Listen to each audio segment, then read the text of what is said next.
So, yes, I'm recording. Oh, that's nice. I hope that's on there. What's just a homework? What's going on? So you got your homework back. Please, please, please check out the solutions, especially if you missed some stuff. Please check those out. That would be great. If, man, that last problem, so you probably saw me writing on your paper on that last problem, because basically, if it looked like it might be right, there's so many different forms that could have taken. I just checked a point for you. I was like, if you got one of these points to work with this solution, that's good enough for me. So you saw me writing on your paper. I think I was pretty chill in terms of like, if you put in the right effort, I just only took off 1 point, I think, or something like that. But there was a lot of work, so that's what I was looking for. Is there any homework? I'll have your quizzes on Wednesday. I apologize they're not here today. Grading those took a lot longer than I thought it would. Not as long as making the solution set did, but it took a while. So I'll have the quizzes on Wednesday. I don't think you have any homework, is that right? What a lovely thing. Nice spaciousness, yay. And it's gonna remain that for one more time. But I do have something I'd like you to do for Wednesday, please. And so this is a fast, I really need you to do this. So I beg of you, please, beg this of yourself. Do this favor for Wednesday, you. Read 4-2. It is like 2 pages. But of course, 2 pages in this book can be quite a hike. But you know all of this. This is all about Mobius geometry. Today we're going to practice some concepts. We're going to add a few in and practice together. But this is kind of the umbrella geometry. I can't believe I'm actually going to draw shitty. This is like a Flintstones umbrella or something. But this is the umbrella geometry. What an idiot. This is the geometry that encompasses all the other geometries we will study this semester. It's the most general geometry probably a person can study. So it's really big geometry. We're also going to talk today about the smallest geometry one could study, which is like not worth study at all, but we're going to talk about it. And some geometries in between. But please read this because I would like to start on hyperbolic geometry Wednesday, which is 4-3. Thank you. All right, I got questions for you, dear friends. What is, I've got this note here. It says, fig me 4-2-2 do. I don't even know what that means. Figure, it's the word figure, oh my God. Yeah, I think we'll do that one on Wednesday. So check out, that's what it is. Oh man, you're super, who was that? Ella said it first time. Awesome. Rock and roll. So try to do, okay, now it's all making sense. Figure, it's not a problem. I don't know what it's weird. It's not a problem, but it's figure 4-2-2. They give you all these different things in the complex plane. And basically ask you which of these are equivalent in Mobius geometry. So it'll be a good way to kind of pull together a lot of the ideas from this semester, but to help give you something to do for this. So that's the homework. I'm not collecting it, but I will definitely ask you about it. Like for example, I got a bunch of questions for what is a geometry? It's gonna be a day. It's this kind of day. Yeah, I hear the pages. Kendra, what is a geometry? You seem like you're not flipping, so I'm gonna go right to you. It is a pair, S with the fancy T, where S is a space and the fancy T is a group of transformations. Sweet, thank you. Cool. So just to recall, a geometry is a pair of things. Ooh, that's not fancy enough. That's fancy. It's a space of figures, subsets of points. There's things in this space like triangles, lines, circles, points. And we have a what of transformations? A group. A group of transformations. Cool. So what is a group? What is a group of transformations? Wow, our eyes just met. A group of transformations is a set of transformations that contains or could contain the identity or an identity transformation, Yo. the composition of any two transformations in like the group, Yeah. and the inverse of any transformation in the group. Beautiful, thank you. Yeah. That's all we need for geometry. So this thing here, identity, bless you, this is the transformation that just sends everything to itself. So it's literally this, input equals output. You need that so that you can talk about inverses. Because inverses only make sense when their identity, when an identity exists. And inverses also only make sense when we have composition. So this means if I take two things, a T and an S, in my transformations, maybe this is rotation by pi over 4, and maybe this is translation by, -2. If I do those things together, each of these things is in here, if I put them together, then that is also in this collection of things. It would kind of be weird if it wasn't. It wouldn't make much sense that I couldn't do two things in sequence. So this just means I can do things in sequence, and that's legit things to do. This means that for any particular action, like rotate by 45 degrees, I can undo it. So no matter what I can do in here, it can be undone. That's all these things mean. So very fancy. I mean, there's like, people get PhDs on group theory and abstract algebra. Yeah, it wasn't for me. It wasn't for me. It never made much sense till I had to teach it. The first time I taught it at Regis, I think like, oh, that's what that is? That's pretty cool. All right, so let's see what else. What are some examples of, examples of geometry? Hey Cecil, you got a geometry. What's a geometry? Translational. Oh, nice. That was like the first one we talked about, right? So translational geometry. This is the one where I can only slide things around. I can only translate. And it has the identity. What is the identity in the translational geometry? Olivia, what would that be? Z plus 0. There you go, beautiful. Don't translate, right? Z plus 0.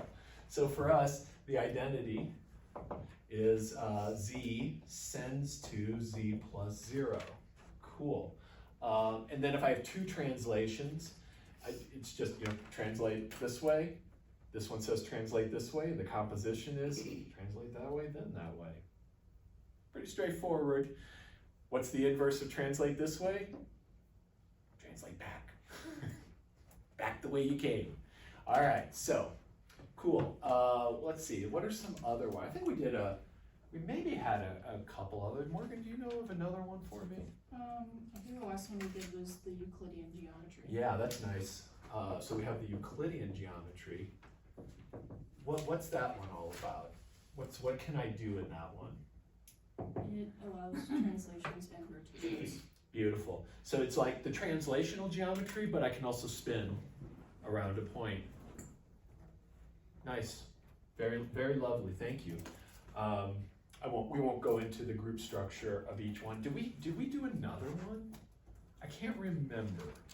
I'm not trying to be coy or anything like that. Is that it? That's, yeah. Morgan takes good notes, so I'm gonna take her notes. The law. Let's talk about the most trivial one. This is literally called the trivial geometry. The trivial geometry contains exactly one transformation. It's this one. The do-nothing geometry. Just let it be. Just everything, just that square, that's perfect. Can I move it? No, just don't touch it. Just leave it alone. So the trivial geometry is our transformation group. T is just the identity.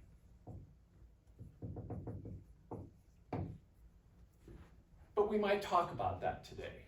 So that's a nice thing. There's one we didn't really talk about, and it kind of sits above this Euclidean one, and it's the purely rotational geometry where I can just rotate and I can't translate, and it's literally just rotation around the origin.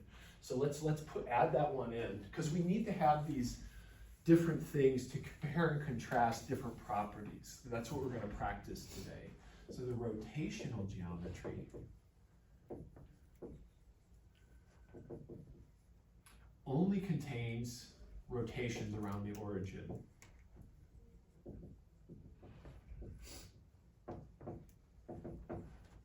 And so our space is the complex plane. I guess we could toss in 0 and infinity if we wanted, but we're not gonna. And then it's got this transformation group, T. And here, T is equal to just things that send Z to e to the I theta times Z. Rotate by theta around the origin. That's all. So let's draw a picture. I think a picture sounds nice. If this is Z, then I just rotate by theta. Pictures are nice, especially in geometry. So that Euclidean geometry is a hybrid of this and the translational. You can do both those things. This does not include rotating around your favorite point in the plane. This is only 0. Euclidean gets us to be able to rotate around everything else. Awesome, awesome, awesome. Ooh, I got one more. The reflection geometry. Not inversion, something a little different. So this one is the reflection geometry. This is our last one, then we'll start cranking up geometry. So here our space is the complex plane, and our translation group T is the transformation that sends Z to Z conjugate. And also the one, this is the identity. It's just got these two things in it. This is your identity, and that's your only thing you can do. What is that thing, Nathan? What is this? What is the geometric motion happening here? Like flip, like you choose like this. Yeah, exactly. Just flip over the x-axis, right? So this is just, do you have like a bag of eggs, like Cadbury eggs or It's something? actually all Milky Ways. Oh my god, it's pretty nice. Do you want one? No, I don't know, thank you. I appreciate that though. That's a very kind thing. They do look pretty awesome. So this is just take Z and send it to its conjugate. That's all we can do. What is the inverse of this? So it's supposed to be a group. Here's the identity. Here's a transformation. What's its inverse? Ooh, what's its inverse? You just do Z conjugate goes to Z. Yeah, it's its own inverse. It undoes itself. So the only thing in here, this is its own inverse. Is its own inverse. So it's a group. Just saying, it's a group. Compose two of them together, two of these together, you get that critter. Cool. All right, let's have some fun. So now let's talk about some terms. And I want to introduce a couple definitions. This is definition, and we're going to work with them today. Definition. I just want to give you a number. I didn't write it down here. We do have one last thing that we did talk about last time, congruency. So we had this definition, two figures. And when I say figures, these are just subsets of the space. It sounds very fancy, but it's just any points in the space, and sometimes they look like triangles, sometimes they're just weird ass shit. Two figures are, what was the word I just said? Congruent. Thank you, I appreciate that. Congruent,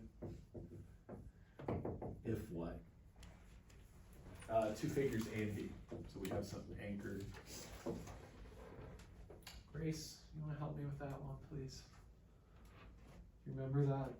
If we can find a transformation T that's given the fancy T, so that T of A is. Beautiful. If there's some way to move A into B, if I can do something, if I'm allowed some action that allows me to take A and turn it into B. So if there is a legal transformation, and I say legal, it's what Grace said more mathematically, in our collection of legal things to do, legal transformation that sends A to B.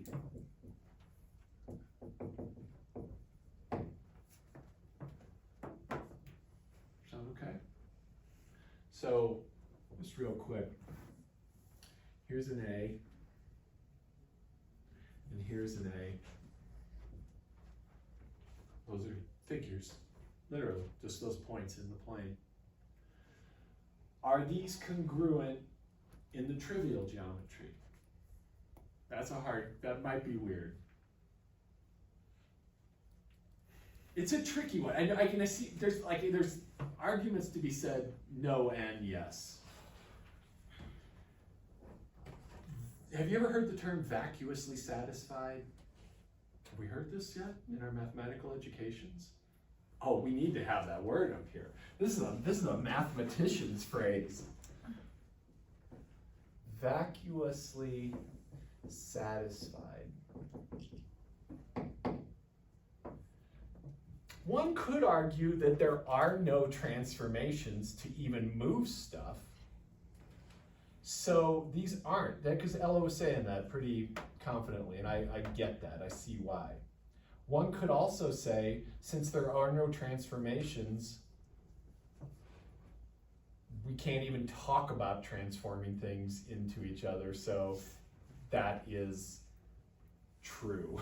so that these are congruent because everything's congruent because nothing's congruent. That just sounds so stupid, what I just said.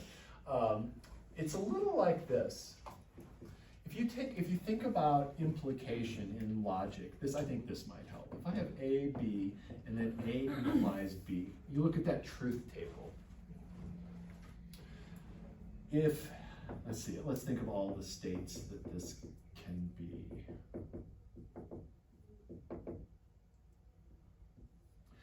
We're gonna get to vacuously satisfied this way. So can somebody help me out here? What is true implies true? Is that true or false? True. That is true. That's cool. That's a good one. What about true implies false? False. Yeah. So the way to think of this is you have a light switch and a light bulb over here. A is the switch, B is the bulb. If the switch is on and the bulb is off, that's an impossible state. So it's a false state. This cannot happen. The switch can be off though, and the light's still on because maybe there's another switch somewhere. That could happen. So this is true because that could happen. And what about this? Switch is off, light is off. This is vacuously satisfied. And that's what's going on here. So we could say these are congruent, but you could also argue they're not too. But the phrase vacuously satisfied in math is one of these weird ass things like this, that there's nothing to even test, so it's true. There's nothing to test, so we just say it's true. Anyway, we say it is vacuously satisfied. So that's a tricky one. Let's go through the list. We've got trivial. I didn't put my list up here. Let's say rotational. Let's do the more basic one here. Let's do the reflection right above that because it's kind of smaller. Are these congruent in the reflection? No, why not, Lou? Cause taking the, man, I'm blanking on it. Conjugate. Yeah, the conjugate, That's I just okay. said it a minute ago and it totally left me. Hey, welcome. But taking the conjugate only reflects you across the x-axis, so there's no way to get it to reflect across the. Exactly. I took the reflection geometry. This would be equivalent or congruent to it because I could flip those two. Those two are congruent in the reflection geometry, but these two aren't because I'm not allowed to flip over that axis. So what about translational? Can I slide this one over to there? Yeah. So these are congruent in that geometry. What about the rotational geometry? No. If you rotate this one around the origin, you can't get it there. When you get it over here, what would it see? What would it? So they're sideways. Those two are in the rotational. Those two are congruent. What about Euclidean? Yeah, because translational, right? Because I could translate. I don't even have to rotate. So they're equivalent in Euclidean, and that's enough of that. So this congruency, we want to keep that in mind because it's going to provide, this thing we just did is going to help us with a much more complicated concept. And the complicated concept is invariant sets. So we have a geometry, S and some transformations, T. Space, things to do to the space. An invariant set, so this is a definition, an invariant set is equal to a collection of figures in our space. Excuse me, an invariant set D, sorry. Make us fancy D. An invariant set D is equal to a collection of figures in our full set, in our space. We'll get to the details. We'll practice this because this is a little abstract. Where for every figure, and I probably need to label it, for every figure A in that set,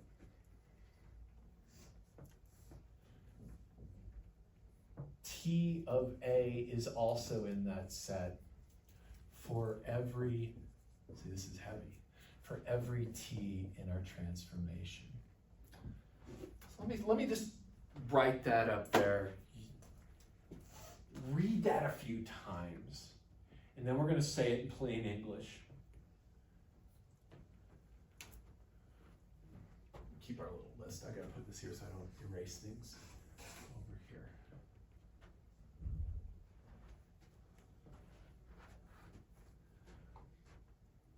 Could someone say that in plain English? So you're tutoring someone and God help you, you've somehow become a tutor for this class. No small feat. I hope you're being paid well.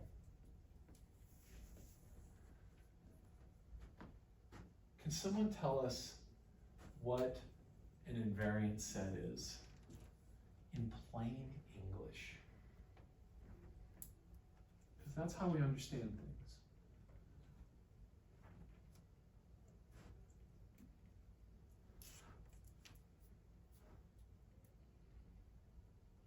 what is a characteristic of that collection of figures? And maybe we need to get at it. I'm not gonna tell you.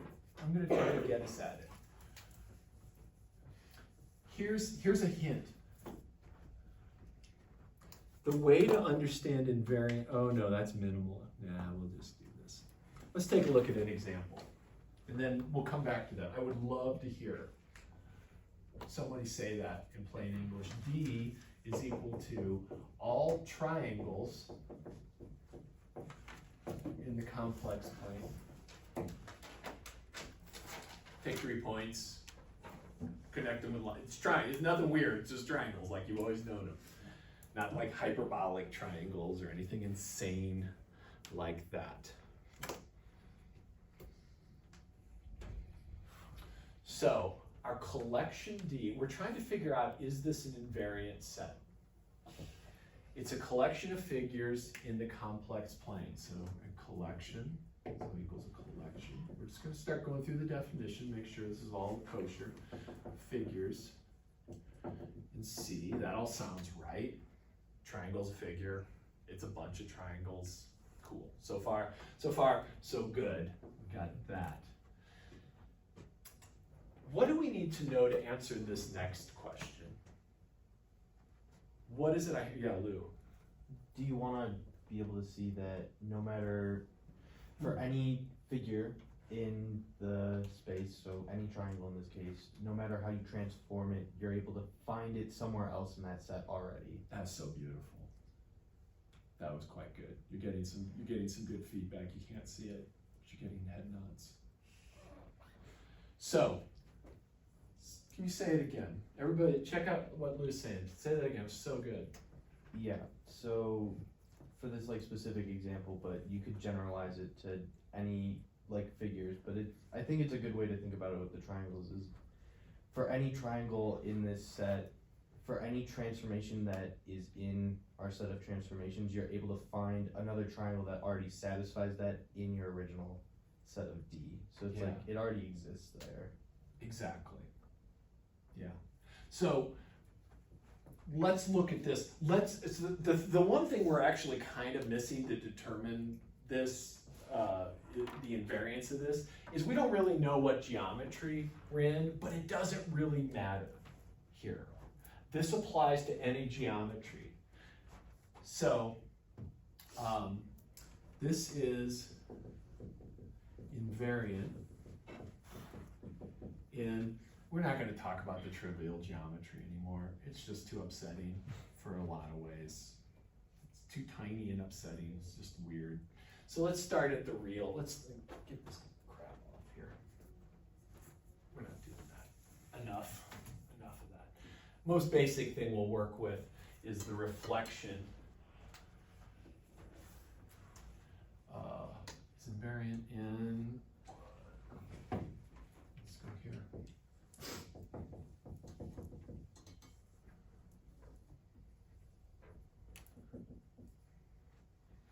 Is that set invariant in the reflection geometry?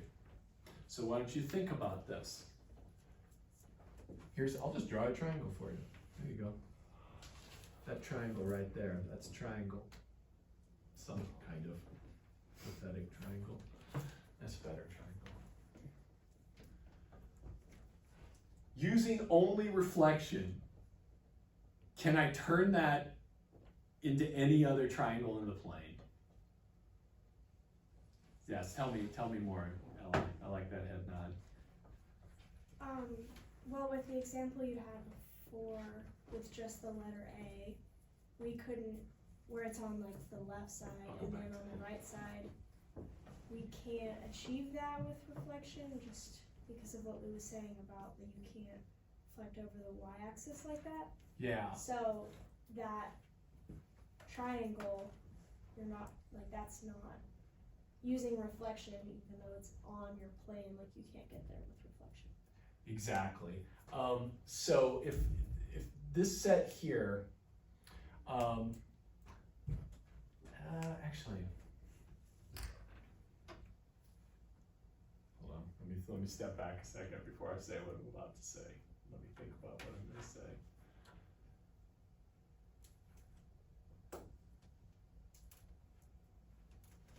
Actually, I think I'm gonna pull back from that, because I think that I let that be a misunderstanding. I think I gave a misunderstanding here about what this is.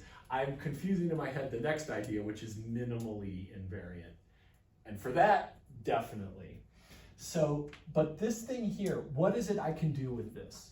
I can flip it, right? So let's make that a right angle so that I have some orientation here. The only thing I can do with any particular triangle here is flip it over the x-axis. Bless you. Is that a triangle in the plane? Yeah. So I haven't created something that's not in this.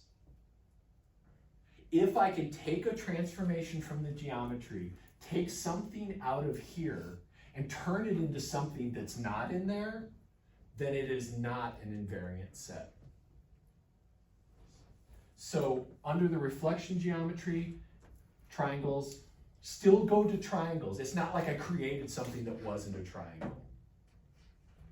If I could do something weird like twist it, contort it, you're losing it. If I could twist this thing and make it into something bent, then that would not be invariant. But I can only turn triangles into triangles. Is there any geometry over there where I can take a triangle and turn it into a not triangle? No, right? Rotate a triangle, still a triangle. Translate a triangle, triangle. This isn't helping you not fall asleep, but like blah blah blah, blah blah blah blah blah. And if I do blah blah blah blah. Okay, so. Yay me! I'm clapping to keep you awake. All right, let's take a look at another one. I want an example of a non-invariant set. Oh shit, here we go. So let's let P, that should keep you awake. If this is not exciting, yeah. It's the set of all lines parallel to, so that's my parallel symbol there, to the x-axis. Could you take a minute? Let me stop talking. Let me let you move your hands. Don't keep your pencil above your eyes. You might fall over and blind yourself somehow. Which of those geometries is that an invariant set for?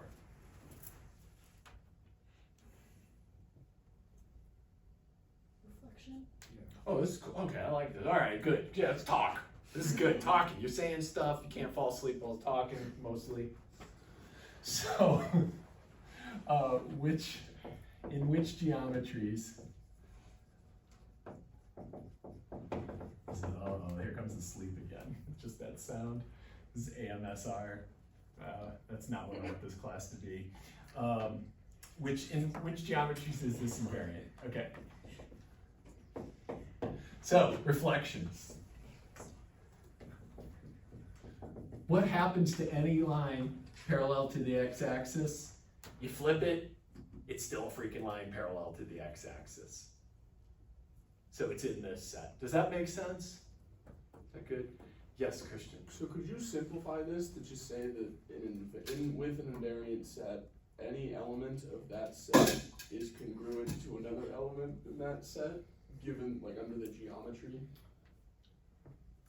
That is going to be our definition of minimally invariant. I think, yeah.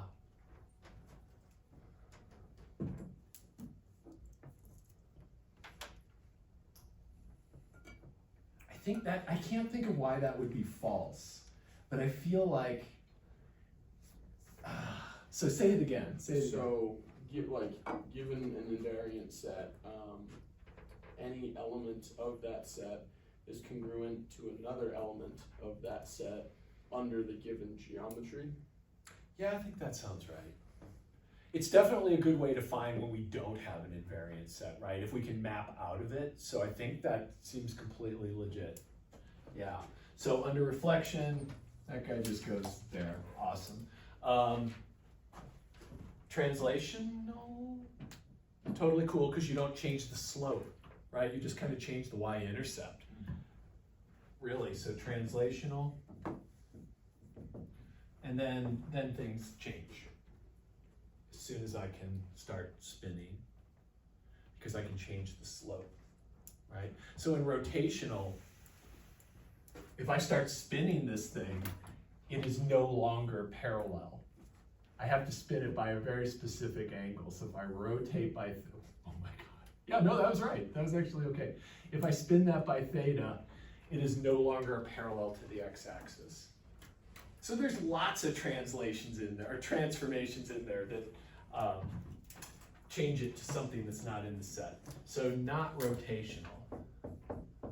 And then therefore what? Not Euclidean as well, because I can rotate here as well. Can you have like the exception where theta is like 180 degrees or something? Definitely, yes. So there definitely exists some ways to do it, but it has to be true for every single way I can move stuff around. That's a great question. Cool. Awesome. Thank you, friends. Well, if you thought that was exciting, hold on to your pillows, because I got something for you, and I'm just talking to ensure that you don't pass out. It's that kind of the time of the semester.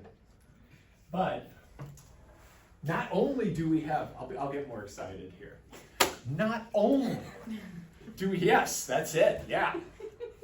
Not only do we have invariant sets, but we but we also have invariant functions. So an invariant function, let's just get it up here. An invariant function is a function, from a set of figures. So this is a set of figures into some space, probably like numbers.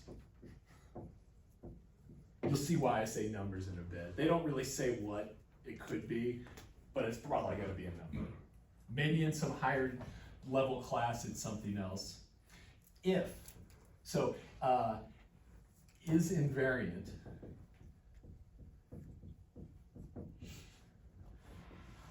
if, I'm going to write this in a less mathy way. F of a figure equals F of any transformed version of that figure.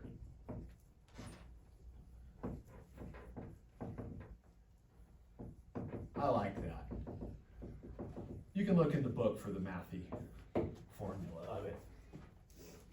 So it's some measurement that's associated with each figure that doesn't change no matter what I do to it. Oh, I like that.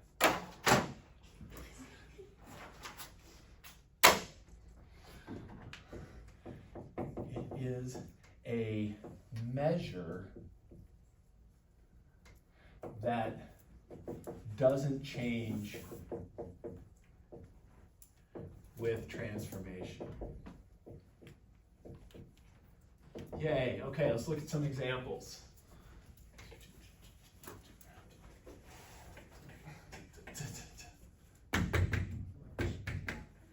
That isn't helpful either, that's like AMSR bullshit too. All right. I have thought about doing an AMSR math channel. I think that could be good, right? Like just me writing math and just talking chill. It's like, so invariant sets. And you just put that on and you fall right to sleep. Examples. Where's me notes? Where's me notes, boys? It's like I just gotta amp everything up. Bring some methamphetamines in on Wednesday and just pass those around. What's that? Oh, glare. There, yeah. The glare. The glare is the only thing keeping us awake. This side, yeah. Yeah. We need bright lights blinding Oh, I You see. could, Okay, you could okay. turn up the light. us. That Yeah, Lou. that does sound like a smart plan, Lou. Holy shit. Thank you. Oh my god, now it's getting darker. I'm turning the lights up. Getting rid of the mood lighting. Oh, let's crank the temperature down. Get a fan on in here. No, fan would be bad, wouldn't it? Fan would be super duper bad. So examples, a function, area. The area of a figure. Let's just stop there. Work with that first. Oh no, let's do a couple, and then we'll have extra super fun. The perimeter of a figure.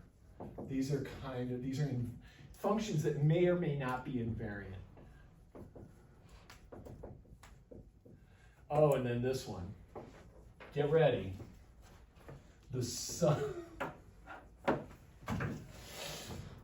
I just fuck it. I'm not gonna put it up there. I doesn't want to wait. Let's just work with these guys for a second. So let's go back to Triangle Town. Yay, Triangle Town. So back to D equals all freaking triangles.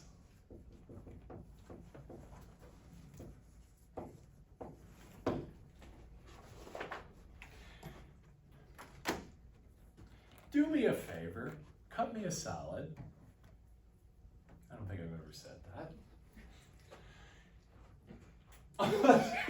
For both of these, which of these are they invariant functions? Go through each geometry and say, is this an invariant function under reflection, under translation, under rotation, and Euclidean? And you know what? I am going to put the damn other one up there. The sum of the distances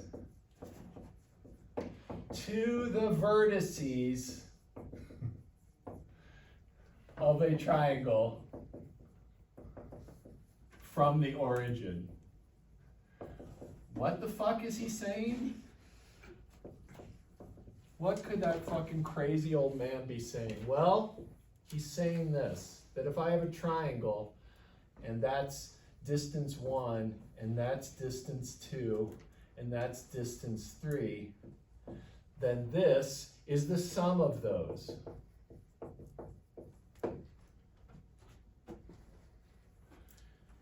I believe it's more commonly known as the sum of distances from the vertices to the origin function. Oh, the distance sum, that's what they call it. Go get him. Go get him. I will not be bringing methamphetamines in. You don't have to tell anyone I said that. You don't have to think I meant that. Those are bad things. It's oh shit! Oh. It's on video. Don't do drugs. And if you do, don't do those. Big bad choice.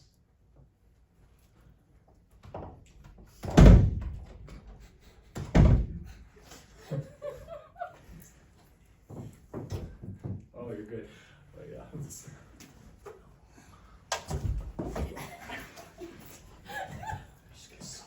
That's great. Yeah, get away from that crazy. Absolutely. What can we do next?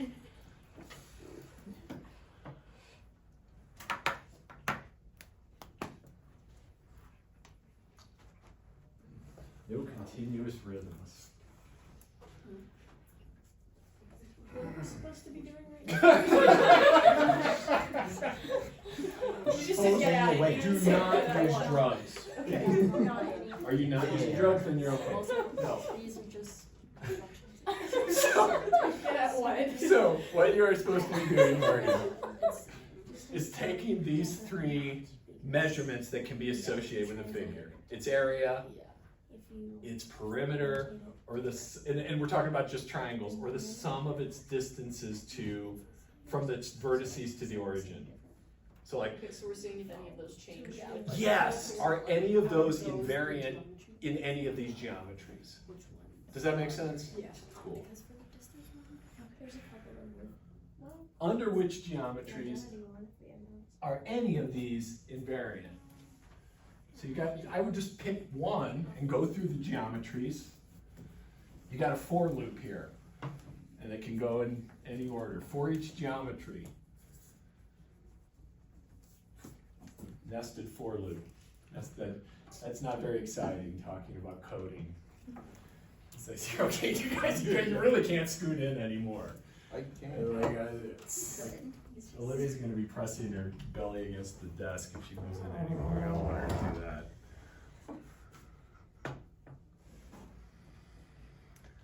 Boy, that camera got weird.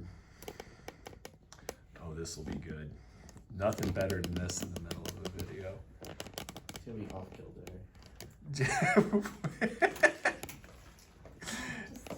Yeah, that's great. Oh, that's a nice touch to an already fabulous presentation.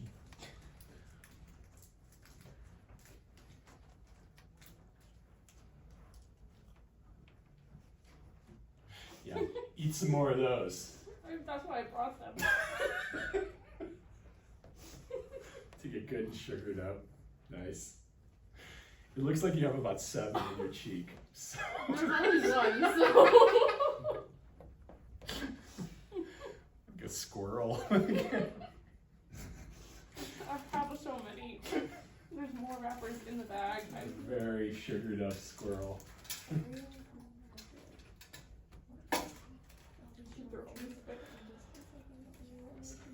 There's so many that My God, here, let me I come know, back. I'm getting tired. Thank you. You're welcome. I'm just gonna write it and then you can do it all. Because it's a distance, so like there's not really. You know what I'm saying? What you got? You thinking? Yeah, what are you thinking? I was thinking that, so for I was area thinking perimeter, because none of those like dilate, There you go. those would be invariant for all of the Like, geometries. And for the sum of distances, it would be invariant for reflectional and rotation, that's a lot. because the distances wouldn't change. That's hella good. That was hella good. Christian just says, "Oh, you think you got it figured?" I heard you discussing, which is wonderful.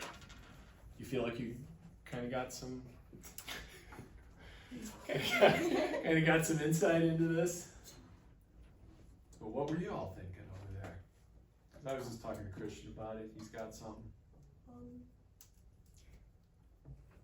I think we were both thinking, for area perimeter, So area and perimeter, yeah. all of the geometries seem to be invariant, or under, No, that's Very perfect. very- That was great. What you're saying, yeah, then yeah. the distance sum, we think only would work for reflection, it would only be invariant for reflection. Cool. Do we agree? Do we disagree, Nathan? Rotation probably, because, yeah, for the distance rotation, you should. And the rotation too. Yeah, yeah. So this is what Christian was saying. So, so let's just go through these really quick. So let's see where we got. So let's just do area of a figure and perimeter. None of those things change if you do this stuff. You have to actually scale to mess those things up. So these things do not change unless we allow scaling, and we don't have that yet. We will have that, but we don't have that yet. And then the sum of the distances, that's not going to change if you flip it, because it'll just turn into, this. Yeah, I think he's kind of. This is how you lose people, with some weird ass me hanging out up here just quietly redrawing shit over and over again. But if you just flip it, it doesn't really change any of those distances. Likewise, like Nathan said, and Christian said, if you rotate it, because these things are going to rotate on circles, right? So they just rotate around, you never change those distances. But if you can translate, you're totally moving it further away, right? So if I'm allowed to do this, that's going to mess things up for just this guy right here. So this is not invariant if I can move things around. So it's not invariant here and it's not invariant here. So that's our Camila.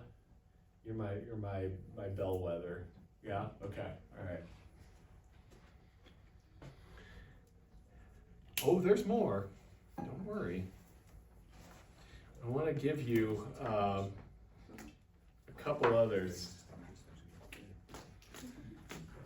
A fancy type of invariant function is a metric.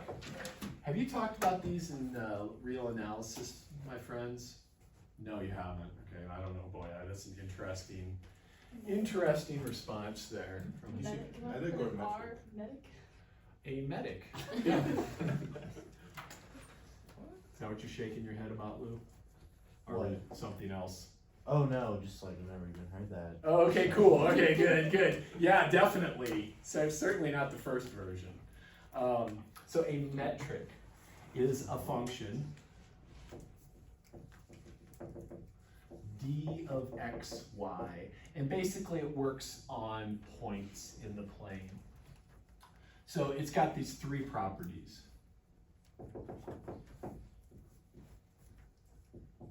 And the first one is it's always positive. The second one is that the distance from any point to itself is 0. I better get out my little list here and make sure. I gotta go to page 87 to make sure. It's been a little while. The next one is the triangle inequality, but I feel like oh, yeah, here's another one. 3, symmetry. Distance from x to y is the distance from y to x. And then this last one. I'll give you a little fancy names for these. This is the triangle inequality, which you probably have heard. That you've done in real analysis, right? Like that's like your bread and butter. It should be. I don't understand it. Yeah, I don't know. You don't understand it. Okay. All right, well, let's talk about it. Then that's great. We should talk about it because this shows up so many places in math. It's just like kind of ubiquitous in every field of math. So the triangle inequality says this: the distance from x to y plus the distance from y to z. So let's draw a picture and you'll see why it's called that. So let's get our plane up. Here's x, here's y, and here's z. I've got 3 points. So the distance from x to y plus the distance from y to z is always bigger than the distance, bigger than or equal to that distance there. So it's kind of like the legs of a triangle are the longer way to travel than the hypotenuse. So we have this is greater than or equal to the distance from x to z. And this is for any points, x, y, z. If I have these 3 things satisfied, I have a thing called a metric with an R, a metric, and it's a generalized distance function. And that's why it's got a D on it. So it's the most abstract form of measuring distance that a person could think of. So just right here, it's abstracted distance.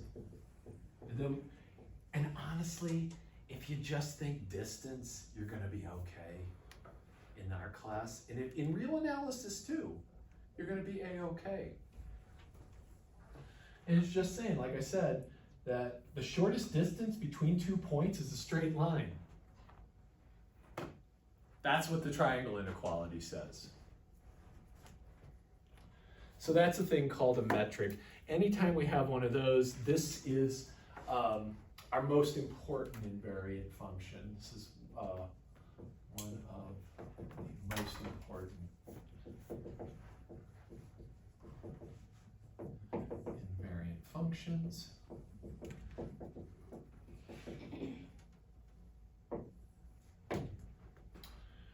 All right, let's just get that little example out there. You're gonna have some homework with that, so I wanted to, what else do I wanna talk about today? Oh my God, I so don't wanna do this to you. I'm going to, because I just have to. Let's just get one more thing done. Yeah, drink that, whatever's in there, drink that up. That was good. Fill your bladders. Painful bladder can keep you from sleeping. That's a good strategy for staying awake in class. Do you have a question, Lou? No, You have to go to the bathroom. I have a question. Yes, sir. So, all 4 properties, right, not just 3, because the training quality too? Usually these two are kind of put to one. Okay. That the only time you actually achieve equality is when it's the distance from a point to itself. So in real analysis, you probably just had 3 of them, I would imagine.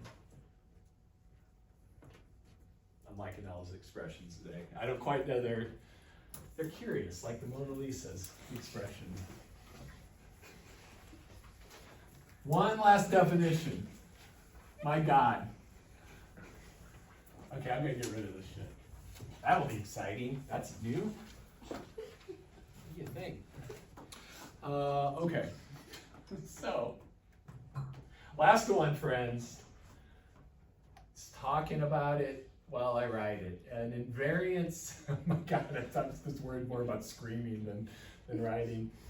An invariant set is minimally invariant. Oh, doesn't that sound exciting? Minimally invariant.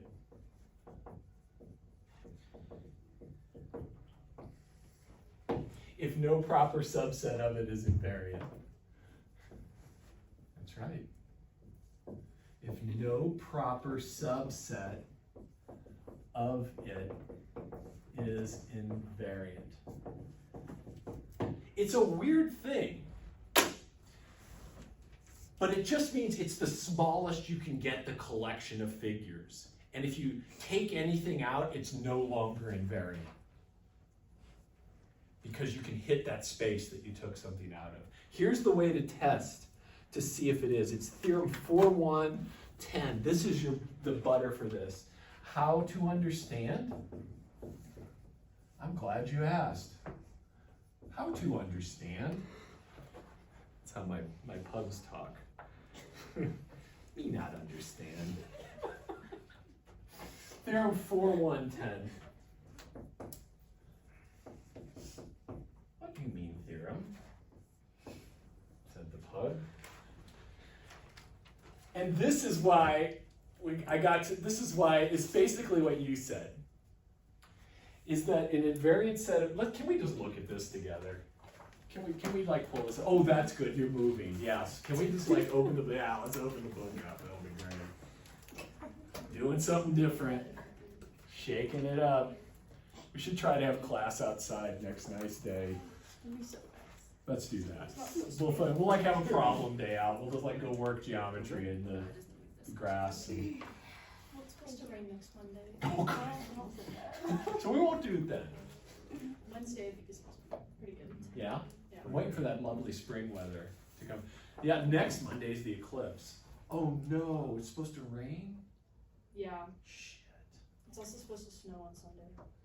Epic. That's actually the grossest thing ever. No, actually, the weather changed in the last hour since I checked it. It's supposed to be 65 degrees. That sounds like Colorado.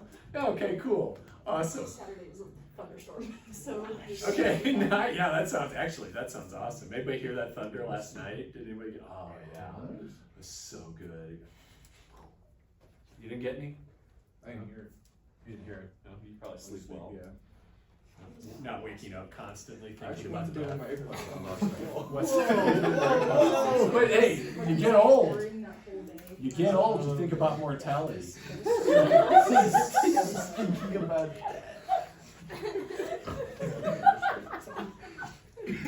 I'm sorry, what were you saying, Nathan? I think I had my AirPods on. I went to bed last night. That's probably why. That'll do it. Yeah. That's a nice, you pulled us right out of that tailspin. Thank you. Theorem 4.1.10. An invariant set of figures is minimally invariant if any two figures are congruent. If I can turn one into another one in the collection, then it is minimally invariant. If I can turn it into something not in the collection, screwed up. I don't have a minimally invariant set. Awesome. Wow. Great stuff. So, okay, I got one last example. We got 10 minutes. Hold on. Only 10 minutes? Yep. I'm sorry. So let L be the line, this is an example. Be the line, 2x plus y equals 1.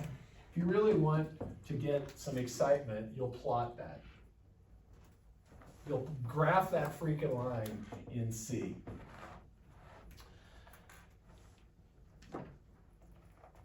So what is a minimally invariant set containing L? So our goal is find a minimally invariant set containing L. And I just want to say right up front, why are we doing this? Because it's been a little painful, all these definitions. This is how you categorize geometries. Our book doesn't really say it, but there's a thing called the Erlanger program. And it was designed by one of the fathers of, unfortunately, his father, some dude, right? Probably some fucking white dude. But the people who really did all this early work, he created this way to categorize all geometries. And this idea of minimally invariant sets is pivotal to understanding geometries. So that's why we're just spending today, whatever this is, doing this. So find a minimally invariant set containing L. And let's just go slowly. Let's do each geometry. So here's our geometry that we'll consider. Let's start chill with the reflection geometry. What is a minimally invariant set containing L? And I'm going to plot L out because I like to plot lines. I like to plot stuff.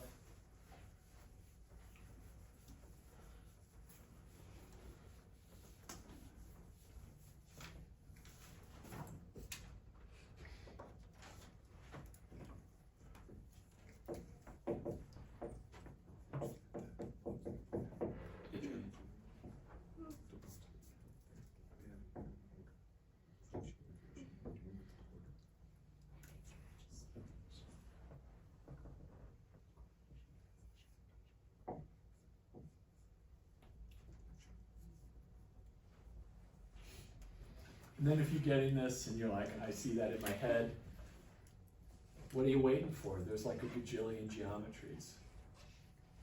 And you know what I'm going to ask next. What about blah, blah, blah, blah, blah, blah, blah, blah. Thank you. What about this, blah, blah. So what about this, blah, blah, blah.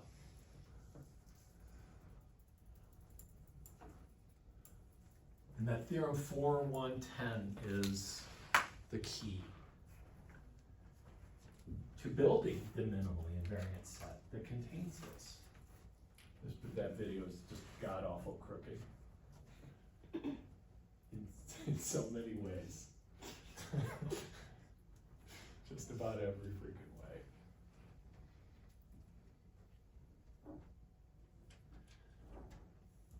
I won't have any homework for you today, so let's just consider this in-class homework.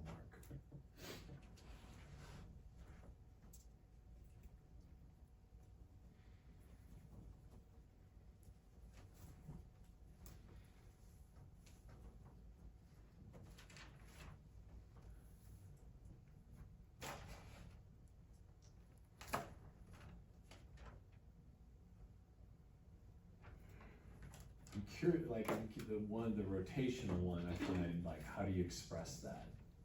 I think that sounds interesting. Can we do this one together, this reflection one? What do we think about this? What do I need to do to this to get the minimally invariant set that contains it in reflection geometry?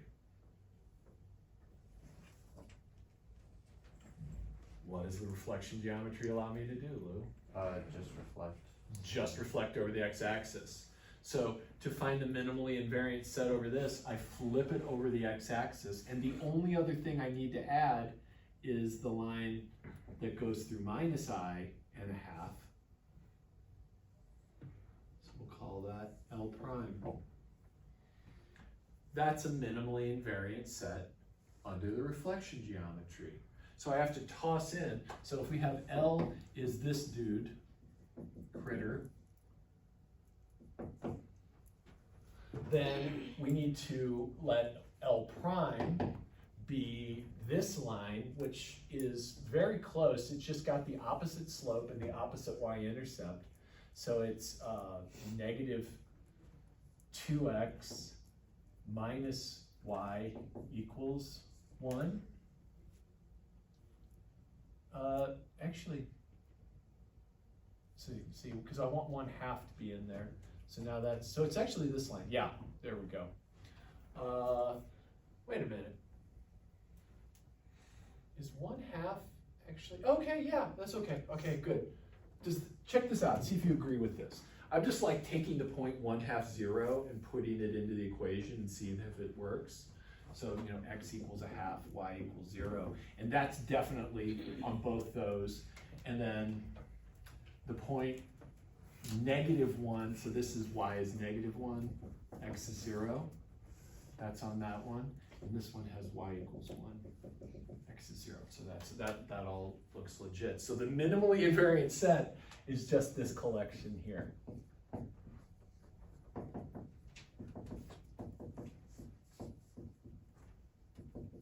Containing L.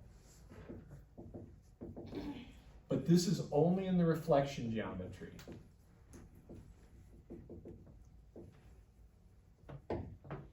Let's maybe skip the rotational one because I feel like expressing that would be tough. What about in the translational geometry?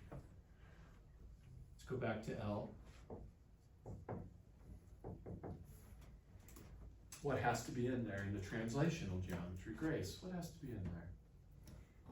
Just like a plus b at the end. Yeah, just so what does that get me? Just any equation of like, hold on. Yeah, it's cool. Take your time. I haven't called on anybody in a while. You didn't see it coming, so it's, you know, it's all cool.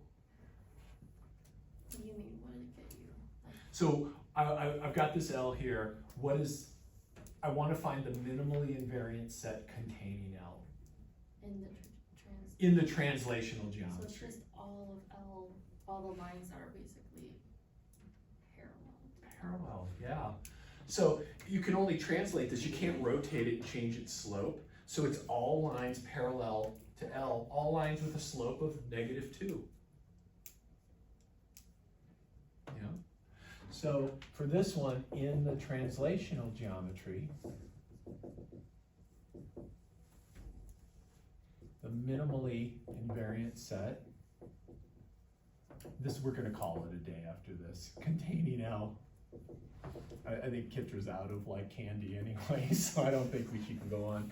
Minimally invariant set containing L equals all lines with slope -2.